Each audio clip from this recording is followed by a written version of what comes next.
listener emails and talking about astronomy on episode 400 of the Actual Astronomy Podcast. I'm Chris, and joining me is Shane. We are amateur astronomers who love looking up at the night sky, and this podcast is for everybody who likes going out under the stars. So, we're talking about astronomy. We might as well record it and do a podcast, eh? Yeah, isn't that why we started this thing? I don't Like, know. we're like talking about astronomy, and maybe we should just hit that little button that says record. So we were talking about the conditions last evening, and I had asked if you'd gotten out and blah blah blah. So did you get out last night? And I did not. no. The conditions were looking a little questionable.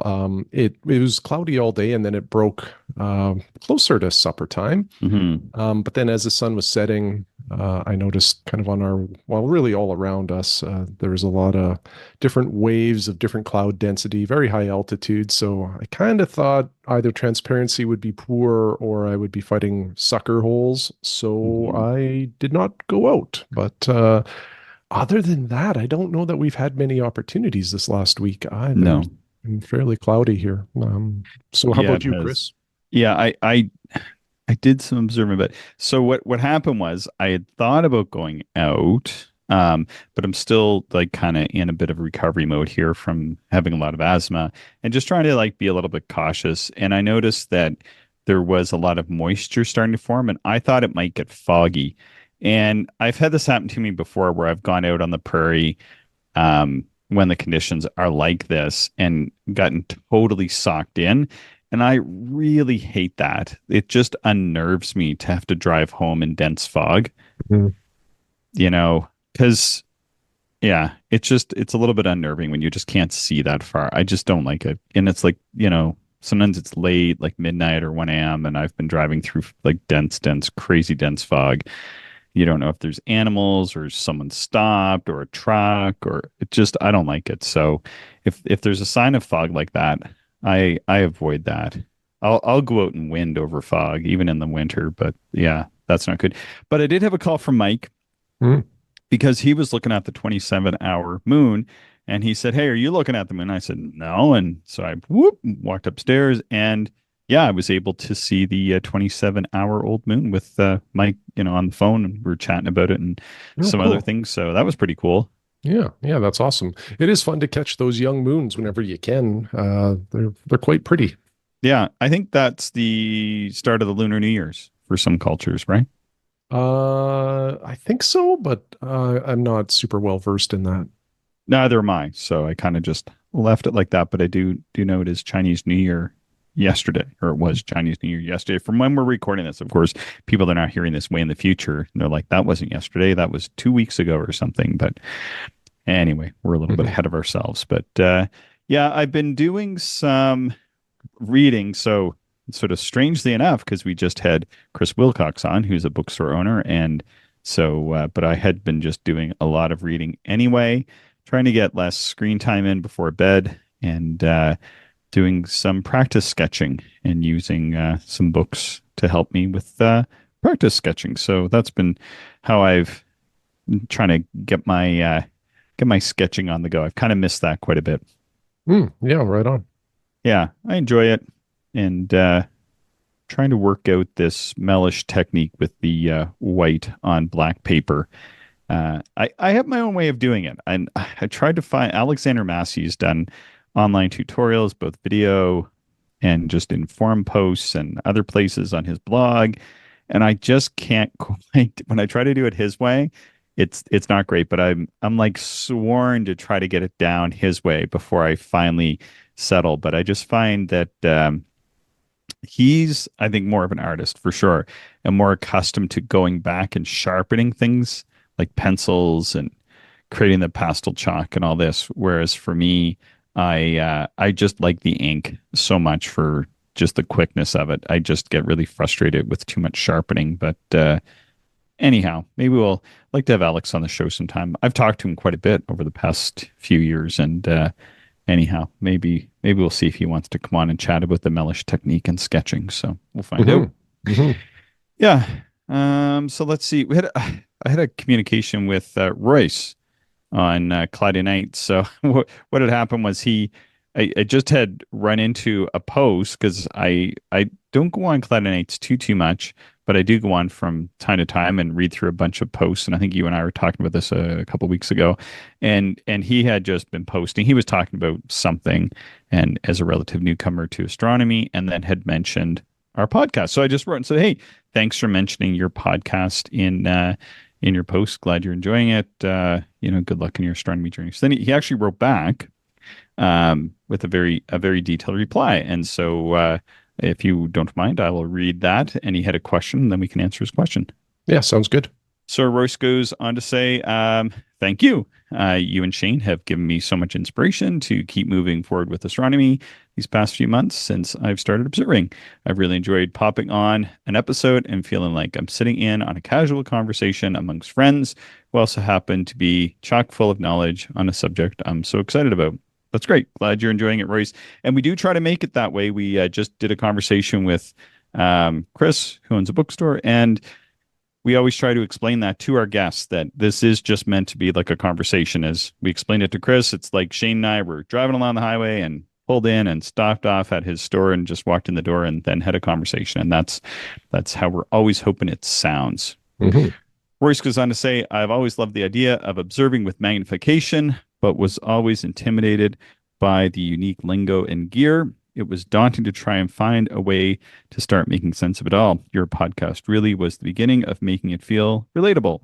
I come from an artistic background, and the introduction of sketching along with nightly observation notes was also an exciting revelation. So thanks for that too. Quick sketching the messy objects has been a blast so far. Oh yeah, because I've been doing that too. That's cool. So just doing quick sketches of the messy objects. I had been working up the courage to send an email to you and Shane with these thoughts, along with some of the first observing pages. They're really not that interesting, though. This guy's from Oakland, where I observe in my backyard, and California leaves much to be desired. People should not hesitate to write in. It's all good. Don't feel like Shane and I are any kind of highfalutin folks or nothing. Just put together your emails and pop them along. Always happy to hear from people. Mm-hmm. So he goes on to say, I also had a question that I haven't heard many answers for yet. On your podcast or in Cloudy Nights, if you wouldn't mind sharing, what is your setup for sketching at the eyepiece? Currently, I'm sketching with a red headlamp on, sitting on a stool in front of my 10-inch daub using a small 6x8 black sketchbook perched on my knee. It's definitely not the most comfortable positions. I'm exploring options, but would love to hear your method of setup. Clear skies, Royce. Okay. So my setup, I'm almost reluctant to say it. Maybe that's why I haven't talked that much about it. It's because I've been working on what that setup is, and it's always a little bit in flux. But I'll say this, using spiral-bound hard notebooks, that is the key, because then I don't necessarily work as well using a clipboard, which I tried for a while. Not sure. Have you ever tried working from a clipboard versus just a notebook, Shane? Yeah, like at one point I had a clipboard at the eyepiece, but it was kind of big and bulky. And I'm not a sketcher. I like to just like write down what I'm Take your seeing. notes. Yeah. Yeah. Yeah. And where I've settled there, because that was like getting just a little like coiled notepad, like I don't even know what size that would be, like a 3x5 inch or something like that. Like it would kind of bend, and it was a problem. So there's a place in the United States, they make all sorts of weird and wonderful things, and one of them was people will probably laugh at me, but carbon fiber like covers for your like little 3x5 notepad. And carbon fiber is exceptionally light, very rigid, and also seems to be like it doesn't conduct temperature the way metal does. So like in the cold, it's not going to, freeze your hand, but it provides like that solid base that I can easily now write on my notepad. And it's just one of those little quality of life things that help me out. But what about you, Chris? Do you enjoy using a clipboard, or is that something you've never tried? So I've tried clipboards, and I don't enjoy them as much for a couple of reasons. I do like having the spiral bound books. The one that I use, this is my favorite one. Um, you can buy it online. It's the Stillman and Birn, Stillman ampersand BIRN, and it's the Nova series black. They make all kinds of different ones. What makes this the sketchbook of choice for me? And I've tried lots of sketchbooks in the field. Let me tell you, I'm going to go and say into probably the 2 dozen range, and this one is the best. And the reason why is the paper has a very nice grain for sketching. And they come in a variety of colors, whether you want to do, some people like to sketch their lunar on gray. They have a nice gray for that. They have black, which is what I like. They even have a tan. They have white. They make it in all the different kinds. And that's good. But really, for me, it's the way the books open. Hmm. They beautifully fold around the coil. They're not inexpensive. I think the last one I bought was like $40, 50 sheets. You can sketch on both sides because it's high quality. So it gives you 100 pages to work with. That should get you through at least a couple seasons, maybe. For me, yeah, like a season, almost 2 seasons. And then just the hardness of the covers. There's no bending. You cannot bend this book. I mean, I'm sure you can, but you would probably have to like drive over it to bend it. Hmm. It is that solid and well constructed, and the pages do not seem to be all that susceptible to doing up. So that is my sketchbook of choice. And one of the reasons why I like to have such a hard sketchbook, even harder than necessary, is that I use a clamp light for reading that I got from Amazon. You can look them up. It's just, I don't even know what one I bought, but they come in amber lights, and you can use the amber light for planets. So if you're observing Hmm. and sketching planets or the moon, I would use the amber one. Or what I've done for my deep sky observing, and because it's meant for reading at night, it doesn't have those spectrums that can interfere with your like nighttime night vision kind of stuff. So it already has that reduced, but it is a bit bright if you're not like in the city. So what I've done is I put a couple layers of red duct tape or cellophane or something over it to make it red and very dim. And that seems to work very, very well. So it has one of the challenges if you just put red duct tape over things or like red filters is, and you probably know this already, and many of our listeners will as well, is that you still get this, I forget what bandwidth it is, but it's part of the bandwidth of light is still bleeding in that blue spectrum. Hmm. But this already has that removed. So you can filter it in this manner without getting that bandwidth of light that does end up interfering with your night vision. And I can tell because I do have some lights where I've just like thrown red over them, and definitely it does impact your night vision a little bit still. Okay, good to know. So it's a clamp light, so it clamps on, and then it has a little gooseneck, so you can adjust it and move it Mhm. around quite a bit. And that is a huge game changer. I forget how much this thing costs, but I'm gonna say they're like $12 or something. They're not expensive, maybe $12 American. And I got to buy some more. I think that this is the way to sketch is you clamp that on, you put the duct tape on, and then you don't have to futz around with lights on your head or holding a light and trying to blah blah blah. And it's very light. Currently, I was using about 6x8 pads. I've moved to 8x9 pads, and I may even move up another size. I've been playing around with like I think 9x12 or 9x11 pads. So I might even go that large. And then, yeah, so that's how I do it is I have that. So it's all sort of just one thing. And then I wear pants that have a lot of pockets and like they're heavy, like outdoor winter pants. And then I put my tools in those pants for the most part. And I kind of know where things are. And then I'm pulling them in and out of there to sketch with. So if you live in a warmer climate, maybe a pair of like cargo pants or whatever, like I don't know. You can find lots of pants with pockets in them, like those big side pockets. And so I have a couple pairs of those that I'll wear in the summer when I'm observing. And yeah, it is a work in progress. One of the things that I'm doing, Shane, I think I sent you some photos showing I have like a chart table in the observatory. Yeah, yeah, yep. So I was thinking I had that built. They have this paper. This is like a very strange design consideration. But that chart table is built to hold a particular size of paper, which is like, I figured like the largest paper that I could ever conceivably use for sketching, which is 22 by 30. And so that chart table is just a little bit larger than 22 by 30, I think. So I can sketch on that. But recently I've been thinking that I want to be able to sketch without getting up and turning around, which I would have to do for that. And it is primarily supposed to be a chart table.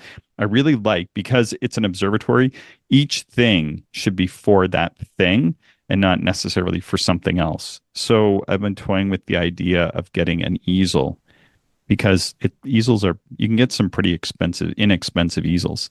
And so for the sake of ease and simplicity, I may get a large sketchboard and fix it to the easel, or get an easel that can hold my sketchbook. And that way it would just be held right there. And then I could just be observing and then just have my pens and brushes and chalk and just have it right there, and then just turn and sketch. I think this might be the way to do it. So I've been toying around with this. I bought some of the stuff so far. And the great part is, Shane, this is so unbelievably inexpensive. If you buy the best sketchbook, the best light, the best easel, the best pens, and all this stuff for doing, all this stuff, you're still in for only $200 American to buy like the best sketching setup you can think of. Oh wow. Well, that's nice. Sometimes the barrier to entry in this hobby can be financial, and it can be significant. So Yeah, something like that isn't too bad relative to, eyepieces and filters and all of the other stuff. And exactly. I also assume you probably don't need all $200 of those items on day one. You could probably work your way up a little bit. That's right. And that's kind of what I've been doing. Like over the past 2 weeks, kind of working towards this, I've spent $30 or something Mhm. like that. And the other thing is some of the stuff that I'm getting is like, some of it is ridiculously inexpensive. And like I went to the shop yesterday because I was looking for a particular kind of sharpener. And then the guy was giving me all this advice, and he's really good. Like there's an art store here called Black Dog Art Supplies. If you're in Regina or near Regina and you need any art supplies, you should go there for many, many reasons. One, the people there are actually artists and they know what they're talking about, and they only get good stuff in. They don't carry bad stuff or crap. And then two is I've compared their prices to everywhere else, other large art suppliers, online stuff, and their stuff is generally about 20% less expensive. They do not sell online, unfortunate for those who aren't close to Regina, because this place is pretty wicked. Anyway, so I went in and they were telling me about this sharpener, that sharpener, and then I looked at the prices and they were like $1.75 and $1.79. So I just said, "Oh, I'll just buy three of. I'll just get one of each one, and they'll work. Like one of them's gonna work." So anyway, so I just bought like a fistful of sharpeners and some other stuff there. But yeah, I got out of there for $13. Like this is one of the cool aspects of the sketching is that probably I'm spending on average like maybe like about $100 a year on sketching. And Mhm. if you look at something comparable like astro imaging and whatever, you could be, pretty easily into, well, I think most inexpensive rig that sort of does everything for you is $800 or $900 out of the gate. And if you do really get into it, you're going to be buying some softwares and different things like that. So yeah, that's sort of what I'm doing with the sketching. So I don't really have a concise answer. It's a work in progress, and I keep toying around with it. And I think that is the other nature of the sketching is that it allows for a lot of flexibility in how you do it. It's pretty fun. Right on. Still trying to convince Shane, but Yeah, that's like pushing a rope up a hill, I'm sure.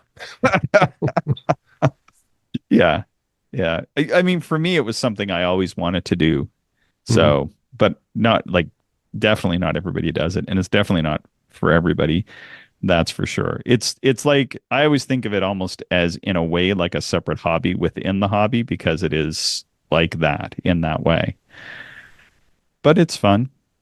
Well, And if you enjoy it, that's the key part, right? yeah, yeah, it's really relaxing. And, I do like even just, I was sketching last night, even inside, just working on technique, using some of Barnard's stuff. So yeah, it's cool. All right. Had an email from Ernie. Did you want to take this one away? Sure. So he says, "Hello, Chris and Shane. We had our first clear night since December 14th. And this was on, I think, Saturday, February 3rd. It's The almost two local, months. yeah, that's Whoa. wild. The local astronomy club I belong to, which is Buffalo Astronomical Association, has a dark sky observatory about 45 to 50 minutes southeast of Buffalo in rural farm country." Did you ever see the telescope those guys have there? No, no. What You is it? should like this is just total sidetrack. Ernie's not talking about this in the email. People should just Google the Buffalo Astronomical Association. Not to be confused with the British Astronomical Association, because they both go by the BAA. But at this observing site they have just southeast of Buffalo, they've got this property there, and it is like if you and your astronomy friends went out to the pub one night and designed like the perfect observing facility, this is it. Hmm. And it's no joke. People should go and take a look. There's some pretty cool ones, but Hmm. anyway, keep Yep, going. I'll check it out. Yeah, you should Um, definitely Google that. yeah, so Ernie goes on to say, "We have a small but active group of imagers. We call ourselves the Tuesday Night Imagers, but Tuesday night can end up being any night of the week. Well, Tuesday night was Saturday night for that week. We gathered at the observatory. Three of us ran scopes under our roll off roof. Others set up their own gear, had a good mix of gear, including smart scopes, wide field imaging setups, and visual observing setups. We installed my camera, which was a ZWO ASI 2600 MC Pro, and that was installed on the club's Celestron 14-inch Edge HD with a zero point 0.7 times focal reducer, which rides on an Astrophysics AP 1200 mount. It's a nice setup. We decided on M1 for our target and decided to use my Optolong L Extreme dual narrowband filter. It took us a while to get things running. The observatory had not been used since December 14th. We got about 2 hours of imaging on M1 before losing it to the muck near the horizon. Seeing was good, but transparency was significantly degraded around 11:30 p.m. The resulting images are attached. They were processed in PixInsight by me. One is an HOO image, and the other is a simulated SHO or Hubble palette. I like the HOO the best, Ernie said. And then while the imaging setup was collecting photons, I was able to get outside and check out everyone's setup. One of our members, who happens to be a very talented imager, was set up for visual observing with his TeleVue NP101. I don't recall the mount, but we were looking through a 12 millimeter Nagler when I was out there. M42 was spectacular, fantastic extension on the nebula. He also shared the Winter Alberio. I think it's H3945 or something similar. Uh, Absolutely beautiful. To my eye, the larger of the pair was more orange yellow, and the smaller one was blue. It was after midnight, and after imaging M1, we removed the the dual narrowband filter and got 21 minutes on the supernova in NGC 4216, which is supernova 2024 GY. This is a Type 1a supernova in a galaxy that's in Virgo, which occurred a few weeks ago. Still fairly bright at magnitude 13.3. Two images are attached, one with notation. We started to lose our skies and it was getting late, so we stopped imaging around 1 a.m. so that we could close up the observatory and make the long drive home. Sorry if this is too long. I hope you're both doing well. Enjoy the podcast. Thanks for doing it. Clear skies from Ernie. Thanks, Ernie. But by the way, I went in and tried to, but the Buffalo Astronomical Association, their website isn't resolving. I just sent Ernie an email. Hmm. hopefully it'll be up by the time. I'm sure it will be because I've been on their website before. It's just not resolving properly through their router. So I sent him a note. I'm sure it'll be fixed by the time this goes live. Cool. I want to send it Um, to you though. yeah, sounds like a fun night. And I know what it's like to be clouded out for what seems like an eternity. And then to be able to get out and observe is almost like a rebirth. Hmm. And I can imagine the excitement. And it's great that they have, sort of an active group of observers as well as imagers. I think that's really neat. And while you and I don't do imaging, Chris, or very little of it, I do enjoy when some of the imagers are around, especially, I'll try to figure out what they're imaging, and then I'll do Hmm. some visual observing of that object that night. Hmm. And then afterwards, if I can get a copy of the image, it's kind of fun Yeah. to just have that as something, a bit of a record, I guess, of the night. Yeah. Kind of brings some meaning to it. I always Mhm. like that. I've enjoyed that many times as well. Especially, I think there's been a few nights where you've been out even taking some photos, and I've always enjoyed seeing those while we were maybe even looking at some of the same or different things. Yeah, for sure. Yeah, pretty cool. Adam sent some notebook photos. Just it was just like a short email. Thanks so much for that, Adam. Showing some of the different cool notebooks. We have at least one of those at our local art store, but the other ones I didn't see. I thought about asking them if they would get them in, but I have a lot of asks for my local art store, so I don't want to annoy them too much. But they've been pretty good about getting in the black sketchbooks that I like. So yeah, it's one of those things. But yeah, those are some pretty cool ones. There was one. It was maroon. They're all like astronomically themed. They might be. Did you see those, Shane, or did he just send them to me? I don't think I saw them. Okay, let me see if I'm a little behind in our that's actual okay. astronomy email, so I may have missed it. Let me just see because this might actually be a little bit. Oh yeah, no, he sent them to both of us, but it was sent on Feb 9th, so it was just sent at lunch on Friday. But there's one here. So we have there's one that has like the sun and then Saturn and other planets around. But there was one and it just says the universe on it. And anyway, it's like embossed and that sort of thing. Quite like that one. Looks a little bit vintage, like late 1800s kind of thing. I thought that one might, even both them. If you're for taking your notes, I'm not sure how you're doing your notes these days, Shane, but they look like really good notebooks. Sorry, was that the hardcover? Yeah, yeah, yeah, Yeah, yeah. No, I yeah. did You've see seen those. them. Those Yeah, are beautiful. Wow. yeah, Yeah, yeah, yeah. yeah. Adam was saying that he thought he might use them for the REC observing programs like Messier and others. I mean, you can sketch them too. I'm sure they look like, it's high quality paper. They look like nice little books. But who put them out? Peter Popper Press. Hmm. Um, Fine Gifts since 1928. Celestial Journal. This journal covers reproductions, goatskin binding, created in book binding. So they're reproductions, I guess, in 1933. So they do look pretty vintage. Price, I must be in Canadian because I think he's in Canada. $16. So not too bad. Hmm. They do have some similar ones. I don't think now that because I went to my art store yesterday, I thought it was the same as one of these, but they might have one that's similar to this over at the art store, but I don't think it's the same one now that I'm looking at it. Hmm. Very cool. Anyway, are you using like a regular journal now or? For my observing notes, Yeah. I'm just using a little like 3x5 coil notepad. Oh, okay. And my process is just like it's simple. So I write down my notes for the night. I come in, I transcribe that into the computer, so I have a permanent digital record. And then I just tear out the written pages and they go into the recycling. And then next time I'm out, I just open up my pad and the first page is blank and I start writing down my notes for that night. Okay. All right. And just want to read this short. Do you want to read the one from Kevin here about a place people can go see the eclipse?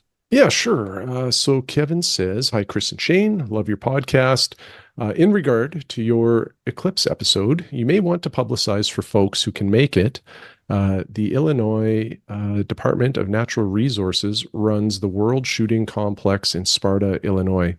They have over 1,000 campsites, and as of last week, 541 were still available at Hmm. $20 US per night.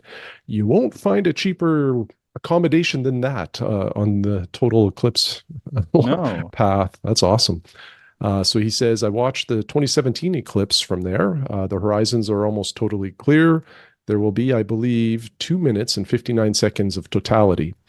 Chance of cloud is 57%. I never understood the price gouging in Texas as as the chance of cloud there ranges from 49% to 59%.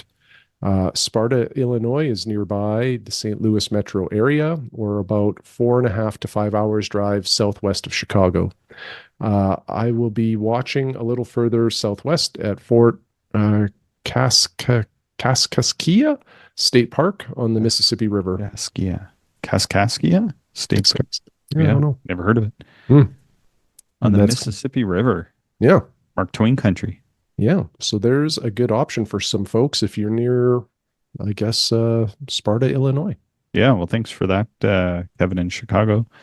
Yeah, I would. Yeah, that would be see options like that. I'm really interested in hearing about because basically, I think they get a handful of seconds less total solar eclipse there, but it sounds like their chances of seeing it, like you know, are within a shooting chance of, perhaps being almost as good as Texas, right? Mm-hmm.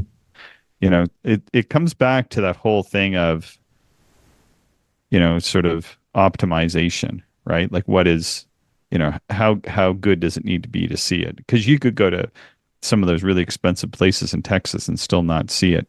Mm-hmm. Hmm. All right. Yeah, it's true. Ben sent an email. Hi, Chris and Shane. Thanks for continuing to do the podcast. Well, thanks for you, Ben, for writing in, because if you and other people didn't write to us, we wouldn't do as many. In fact, Mm-hmm. if people didn't write to us, Shane, we wouldn't still be doing this. There's no Yeah, way. probably not. Are you crazy? We would not be doing this podcast if people didn't write in. That wouldn't happen. Because people give us the content, or sometimes are the content. All right. Ben goes on to say, I've been listening since episode 1 and still look forward to tuning in twice a week. I still love Big Dobsonians and hope for another episode with Big Dob 20 plus inch viewing reports and discussions. We have a Ooh, person in yeah. Australia who has a 24-inch telescope, and he is coming on the show in a month. Yeah, that'll be awesome. Yep. You and I live quite vicariously through these big aperture observers, and I love talking to them. Yeah, I keep thinking, I do know somebody with a 22-inch, I should go observe with them. They're just a few hours away. Maybe this spring. We shall see. We shall see. And maybe we should get Eric. I should let Eric know that Alistair and Mike and and you, if you're free, first week of May, I think we're going to try to go to East Block, but I don't think it's open yet. So we're just going to go and camp wherever and observe there. Yeah, that sounds awesome. Ben goes on to say, I have taken a few weeks, or it has taken me a few weeks to find time to share with you some of the items I have recently purchased. Firstly, just for Christmas, I bought 3 2-inch eyepieces. I had a TeleVue 21 millimeter ethos on my wish list for a number of years, but I've never been able to justify the cost. In Australia, they are 1800 UAD, and the ethos has a 100-degree field of view, which I prefer through my 16 and 20-inch Dob. So decided to purchase an APM XWA HDC hyperwide 20 millimeter 9-element 100-degree 2-inch eyepiece. I picked it up for $330 on sale. A friend used to have the 20 millimeter APM and the 21 millimeter ethos side by side, and through a 24-inch, the difference was negligible. And many on the Cloudy Nights forums have also said as much. A few years ago, I bought my 20-inch, and the seller threw in an almost full set of Baader Morpheus eyepieces in the Baader case. The only one from the set missing was the 17.5. The seller had substituted the 17.3 Delos from TeleVue. For the sake of having the complete set, I decided to buy the Morpheus when one came up on Ice in Space, which is like Australia's equivalent to Cloudy Nights, which I do go on and read. It's every place is different, and I like that's where Alexander Massey has posted his Mellish technique, so that's a good spot for people to check out too. He says the seller was also selling a Batter 68-degree Mark IV Universal Zoom eyepiece, and since I have never given a Zoom eyepiece any thought, but it played him on my mind for a few days, I decided to buy it after making a slightly cheeky offer. He accepted.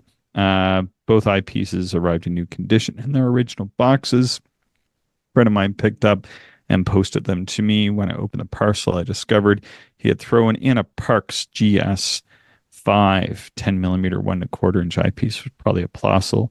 I have no idea what it is, but happy to add another one to the pack. So I ended up having 4 new eyepieces. Happy days. So he goes on to say, finally, final item was a Skywatcher Star Adventurer to my setup and started playing around with it and exposures for constellations. Went on a polar finding and alignment expedition to find Sigma Octantis. And he said, despite all my efforts, he ran into some trouble. But I guess you have to get them like modified or something. So he's waiting to be able to use that to full effect. It goes on to say what a Christmas it was. I got 4 eyepieces for half the price of a 21 millimeter ethos. And yeah, looking forward to doing some images. Thanks so much for that, Ben. We really appreciate it. Yeah, that's pretty cool. All right. Mark, go ahead. Should I do the next one? Yeah. Sure. I don't think we should say, I don't think we responded to Mark, or unless you did. No, I did not. So this will be here's a live response. Yeah. Yeah, live response. Okay, so Mark said, good morning, gentlemen. I am coming into this hobby relatively late in life. I will be 64 this summer and started my backyard astronomy interests in 2021. Before this, my spare time was spent as a frustrated musician. In recent years, I've sold off a lot of my musical ballast to raise money for astronomy equipment. My main scope is an Aptura 8-inch f6 Dobsonian. My original scope, which was bought for me as a gift, is an Orion 130-meter f5 equatorial. The Dob is great for views and short exposures with my Pixel phone. The EQ has an aftermarket clock drive, which sometimes helps with longer exposure shots, but I'm primarily using that scope for filtered solar and lunar viewing. The clock drive is more of a convenience feature. The Dob I have fashioned with an old Android phone that has Astro Hopper installed on it. The phone is Velcroed to the OTA. That, along with the Telrad and a variety of charts that I have, do well to help me find a wide variety of objects. However, my section of Tucson has gone from Bortle 4 to a Bortle 5 just in the short time we have lived here. An hour's drive to Oracle, Arizona gets me to a low Bortle 3. I'm reasonably content with my current rig. The only real addition I can foresee is getting a Dwarf 2 or some other small scope dedicated for astrophotography.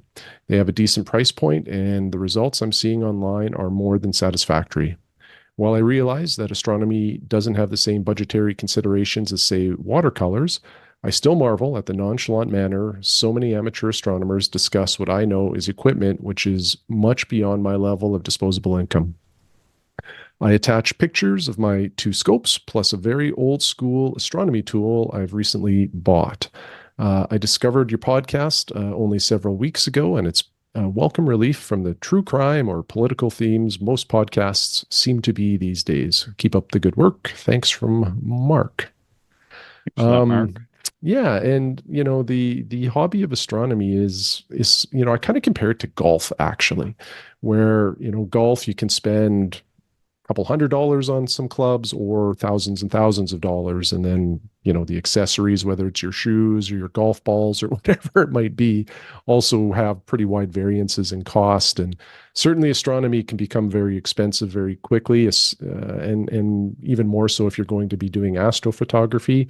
But what I do appreciate about astronomy is that for really just a few $100s, you can get a telescope that is the only one you'll ever need, and Hmm. you know you can use it for a lifetime. And an 8-inch Dob is certainly in that class. You know, they're a wonderful telescope, as you and I have commented many times. Yeah. I mean, you can just live with an 8-inch Dob for the rest of your life. I know people who have. I know people that have done astronomy for like decades, Hmm. and produced some amazing work. I know Michael Gatto, who is our graphic designer at the RASC, and he's been using an 8-inch f7 for as long as I've known him, which is since the early 90s.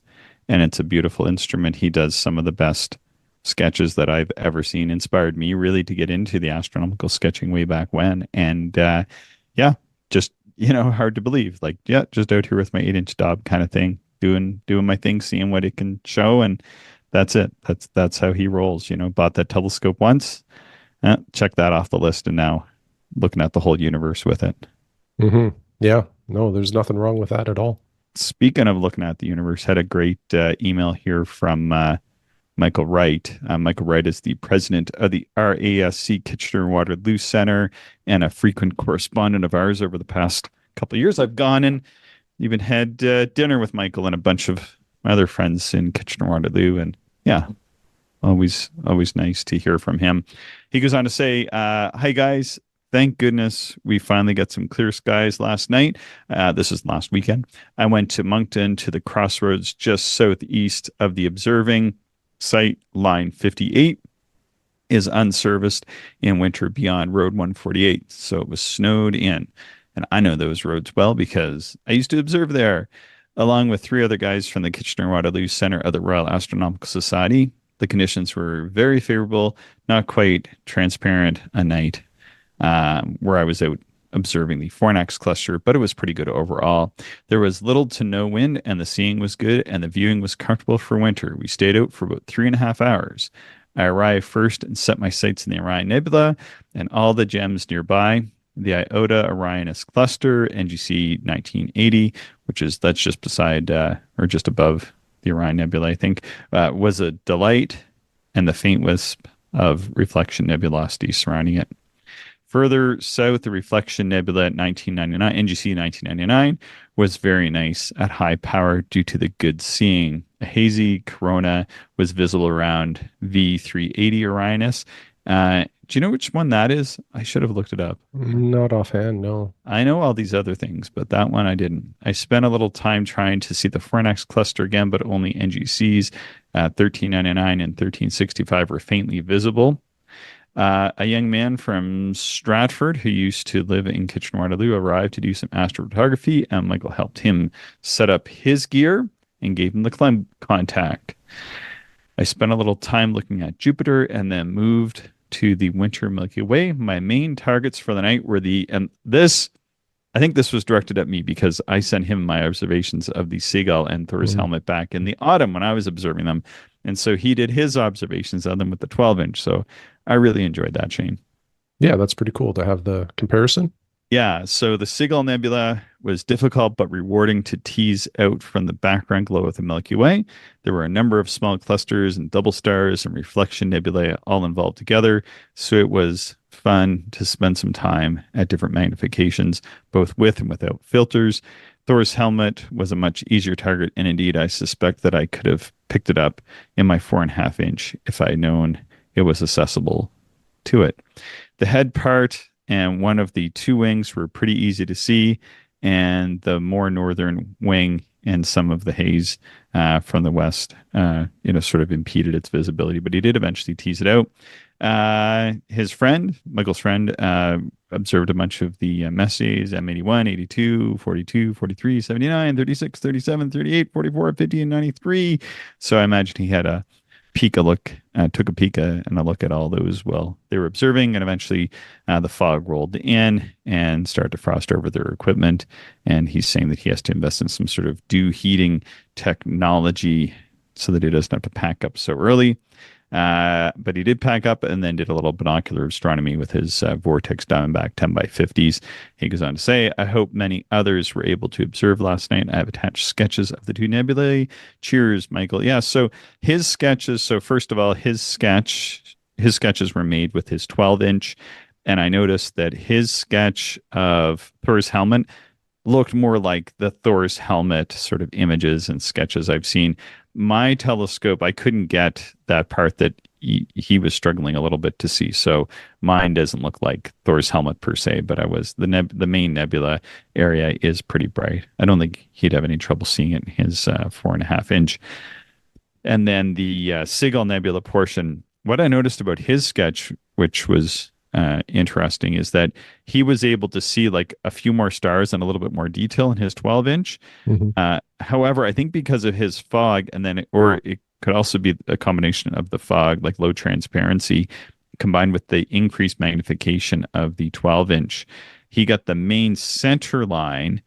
But then I think some of the fog was impeding some of the more subtle nebulae that sits to the north and east. There's some very subtle nebula. So I'm hoping he goes back to take another crack at the Seagull there. But yeah, he definitely captured more detail than I did in sort of the specific components that he sketched. But that is one of the things with the larger apertures. You do have to kind of sweep the field. Whereas for me in the 5-inch, I can just fit most of it in the same field at the same time, I think. But even I was having to sort of pan around and center things. It's a bit of that definitely is way up there on the challenge objects list for sure. So, but good on you, Michael, for taking a look, and love the sketches as always. You're much more of an artist than I will ever be. So I love it. Right on. Yeah, cool. Anything to add to this one, Shane? No, sir. That is all I have. All right. Well, listeners, please subscribe, share the show with other stargazers you know, and send us your show ideas, observations, and questions to actualastronomy@gmail.com. Thank you, everyone, for listening, and we hope you enjoyed the show. If you are interested in more information, would like to contact us, or if you would like to support the podcast, check out our website, actualastronomy.com.